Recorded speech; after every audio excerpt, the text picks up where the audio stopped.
Okay, so besides the sprinting events, you also have distance events. So these are the events I do. So we have the 1600, which is basically just 1 mile. A mile is 1609 meters, but the lap is 400 meters. So we just run 4 laps, which is 1600. So it's basically just a mile. And then you also have the 32, which is basically just 2 miles. So for the 1600, you're going 4 laps around the track.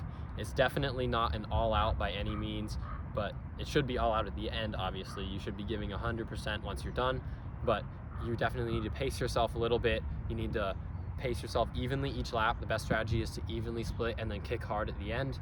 So this involves a lot of aerobic strength. You're definitely going to need to put in a lot of training, a lot of miles over the winter and into the spring before track season if you want to run fast in the mile. You don't need as much speed, but there's definitely still a component of speed to it. You need to have that leg speed, that sprint speed. So you're going to have, I'd say it's probably about 2/3 to 3/4 aerobic, but you do need that like last third, last quarter of that speed to really be able to run those fast laps and sprint at the end. And then the 2 mile, that's just even more aerobic. There's a little bit of speed in there, but it's not that much. It's just basically, if you're really strong aerobically, you know you have that endurance, this is the event for you. It's 8 laps around the track. You're going to be going at a much slower pace than in the sprint events or even in the mile. So you're really pacing yourself, but by that 6th, 7th lap, it's going to really hurt.